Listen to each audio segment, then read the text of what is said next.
I have the pleasure to call upon Dr. Gyanendra Ravind Sharma from Solapur, and he'll speak upon can mathematical angles reduce the blindness in doing PCNL. Over to Gyanendra. Good afternoon, everybody. We all know that percutaneous renal access is associated with a steep learning curve, and the reason is that we are seeing a two-dimensional picture and we are imagining it three-dimensionally. But this is the most important step in PCNL, and the success or failure of this particular procedure depends on a good access. Now, what decides this? And it is our decision making regarding three things: the site of skin puncture, the angle of puncture, and the depth of puncture. Now, this is important because if we have to puncture a calyx, we can puncture it from different directions, different angles. And each angle, the site of skin puncture will be different, the angle will be different, and consequently the depth will be different. And this can have major consequences upon how much torque we induce on the renal parenchyma. Traditionally, we know two types of technique, the bullseye and the triangulation technique. The advantage of the bullseye technique is that the site of skin puncture is determined and the angle of puncture is determined. At least you know what's the trajectory of the needle you have to insert. But there are certain drawbacks. The axis is not aligned with the infundibulum, it is not towards the center of the renal pelvis, and for a large stygon, as is shown in this picture, there can be significant torque on the renal parenchyma, and this can result in more bleeding. The advantage of the triangulation technique is that it aligns with the infundibulum, but the problem is the angle and depth are difficult to master. So the simplest thing would be to combine the advantages of both these techniques, the bullseye and the triangulation technique, and what is described as the hybrid technique in the Smith's textbook of endourology. This is the only technique which describes all the three aspects. So how do we determine the site of skin puncture? And we had published the first article and probably the only article on this particular aspect in 2009. With the Siam at 0 degree, the calyx to be punctured is marked on the skin surface as point A. Then you rotate the Siam 30 degrees towards yourself, and the calyx, which is then seen end on, and the site of the skin site is then marked as point B. So you have 2 points, point A and point B. So we have a triangle. The calyx is the center and there is point A and point B. This is how you can mark it. Now, why this marking becomes important is, imagine that there is a circle and what you are intending to puncture is the center of the circle. So wherever you go around, the radius will remain the same. And this radius is the point A and B. So if you want to puncture, as in a bullseye technique, you have the point B and the AB is the radius of the circle. But if you want to go according to the triangulation technique, you go in the line of the infundibulum and you mark a point B1, and the distance from A to B1 is the same as the distance from A to B. How to determine the angle of puncture? This was published by us in the Indian Journal of Urology in 2015. Now we know that the angle at point A is 0 degree or 90 degree. The point B, where you are having the needle aligned in a way that it forms a bull's eye on the Siam fluoroscopy monitor, you measure that particular angle by using a simple protractor. And when you insert that needle, you use that particular angle for insertion. Now, if you want to go from the point B1 as in triangulation technique, you use the same angle because you imagine that the center of the spear is the calyx which you intend to puncture, and you go from point B1 and go along the same angle. So when you are entering, you know what is the angle in which we need to puncture. And once your site is fixed, your angle is fixed, if you go straight in, most of the surgeons have such good haptic feedback, they would know that they are in the PC system. But for a beginner, the worry is he going too superficial or too deep? And you can even mathematically calculate the depth of the puncture by using an app which is the Universal Triangle Solver, which uses the law of sines. In this particular application, if you know two angles and one side, or two sides or an angle, you can calculate the remaining things of a triangle. So what do we have? Actually, we have an imaginary triangle, out of which we know one side, which is the radius. We know one angle at point A, which is 90 degree, We know the other angle at point B which has been measured with the help of a protractor. So we have a triangle and we know two angles and one side. Now by the vertical angle theory we know that the two angles which are vertical, then they are congruent. So what we are measuring is the angle on the skin surface, and because it is congruent to the angle inside the where the trajectory of the needle would be, it would be the same angle. So this helps in calculating, and it is very useful to me when I do PCNLs in obese patients and I know whether I have to use a 16 centimeter M+ or a 20 centimeter M+, because I can calculate the depth. There have been recently publications where they have mathematically tried to calculate, and the recent article is in December 2018 in the Journal on Medical Hypothesis. Our experience with this technique is that it works well for both lower, mid and upper pole. It works well with the bullseye and the triangulation technique, and puncture is possible in a single attempt in more than 95% of the cases.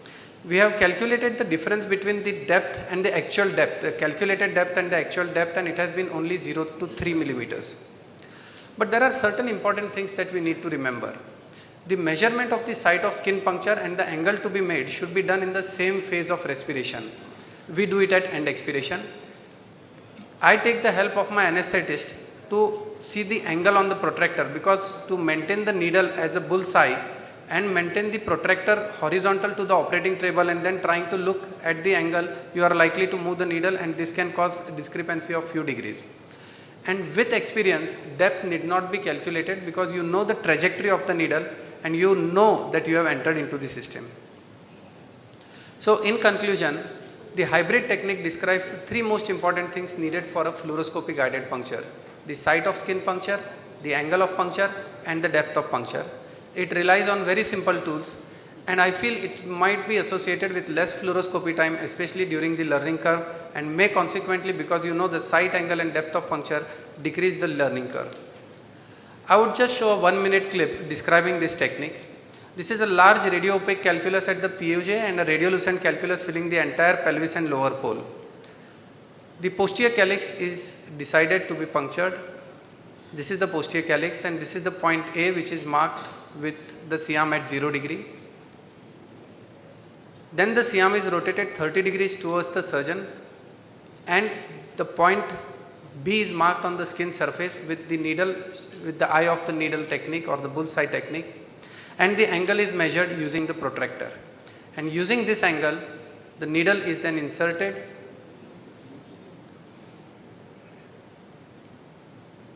The free flow of water or saline confirms that you are in the proper calyx. The glide wire usually walks in very easily. The advantage is, especially for the beginners, is where you are worried about the kink that can happen in the glide wire, is you use the same angle when you are inserting the dilators. And when you use the same dilator, same angle, the dilatation is also very smooth. Thank you.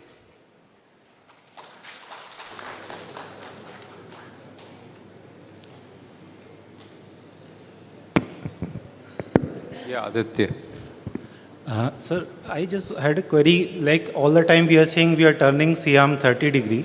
We are presuming that all the calyces become end-on once we turn to 30. 30 degree is not a universal figure. Do we apply that here? See, I think we discussed with few of the people during the lunch that not every time you are going to get a classical end-on calyx as a posterior calyx, except if it is in the middle pole. So if you know that this is the calyx and this is the point where the calyx you are likely to puncture, you keep the needle at that particular point, use the eye of the needle technique and measure the angle and go in. Okay. So you turn till the calyx becomes end-on? Not exactly, I turn 30 degrees. But the same point I want to reiterate that I accept it will that not be a bullseye then. And if we see the if the system is dilated, then it's not an issue. If the system is not so dilated like shown in the video, then 2, 3, 5 degree here and there, one is likely to miss the calyx entirely. This is exactly the point, that if the system is not dilated, this technique is really useful, because you know this is the angle from where you have to make an entry and you don't have to make multiple attempts. This, what you mentioned, is especially true in the lower pole, because you sometimes don't get a classical end-on appearance, but you decide that calyx which you intend to puncture, put the needle with the C-arm at 30 degrees and go in, and it usually goes exactly through the papilla and enters. Sir, can I ask one question? Yeah. I have an issue with this eye of the needle technique for an anterior calyceal puncture, because you tend to be a bit medial when you are aiming for an anterior calyx and it's not in line with the infundibulum. So how do you manage that? What extra precautions you take when you are targeting anterior calyx, and if you have a plan to enter into the ECS through the anterior calyx? Two things, Prashant. One, I would never try to puncture an anterior calyx. Okay. Secondly, you are right that with the eye of the needle or the bullseye technique, you are likely to develop certain degree of torque. So I follow the bullseye technique only for the middle pole, where you are absolutely bang in line with the stone. I would prefer to puncture a calyx from where I am in alignment with the infundibulum and would be able to have the maximum stone clearance. A point especially true when you are dealing with staghorn stones. Sure. But Gyanendra, when you are with this hypothesis, you are presuming that each pelvic calyceal system or each kidney is alike, which is not true. It is No not two so. kidneys are alike. Sir, exactly. So again, there is again a degree of imagination which is used. Sir, if we presume that every kidney would be same, then the angle would be always 60 degree, which is not so. Yeah. It varies from 45 So to 70 again, degrees. that's what I'm saying. There is some degree of imagination when you Sir, do this the also. imagination is avoided because you are using a protractor to actually measure the angle. Sometimes it is 55, sometimes it is 50, sometimes it is 65. So this angle varies depending upon the degree of hydronephrosis and the orientation of the calyces that comes about. But that you anyway see when you're seeing an end on whether you are measuring that angle or not. So you... So, but once you know the angle, you know what the trajectory is. As I said, for an experienced person, it makes no difference. But for a beginner, you know what's the trajectory and life becomes comfortable. Sir, but one thing to add, but suppose in bullseye Yes, also, in bullseye technique, obviously every one of us, we are keeping the needle in that angle only where the calyx cup is aligned with the infundibulum. So if I don't measure the angle, but involuntarily also unknowingly you are actually keeping at some angle into that only. You are perfectly right. That particular principle is just extended by measuring that angle with the protractor. That's it. But if You measure it and you know. So every time. He's trying to get science into art. Yes. okay. So the one small thing is it would have been more useful because the point is we are not going in the line of calyx most of the time. I'll just complete. We are not going in the line because triangulation is used to make your puncture in the line of the calyx. When we do bullseye, we may not always align it. So you should actually apply the same angle while doing triangulation. You can't use bullseye. No, this is exactly what I'm saying. You measure the angle at the point B. You don't follow the bullseye, you go by the triangulation technique. You use the same angle at the point B1. Important thing is, both of these things should be in the same phase of respiration, because the kidney is not a very flat thing. So if your phase of respiration is different, then your angle, if you are going by a triangulation technique, will be different. Suppose the angle that you have measured is 55 degree at point B, and you want to go by the triangulation technique, you go from point B1 and you still use the 55 degree angle and it still works. What is your second check? If it doesn't come, when you are going from B1 and you don't hit the calyx, then what is your second method of confirming? This does happen some of the times, and if it happens, despite 2 attempts, I go back to point B, measure the angle properly, because this is what happens if my regular anesthetist is not there and somebody else comes.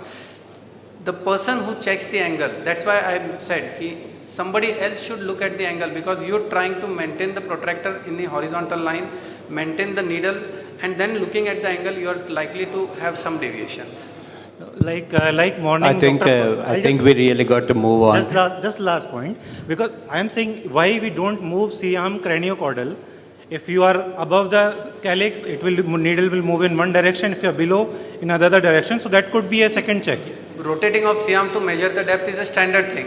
What I am trying to say is a bit different from that.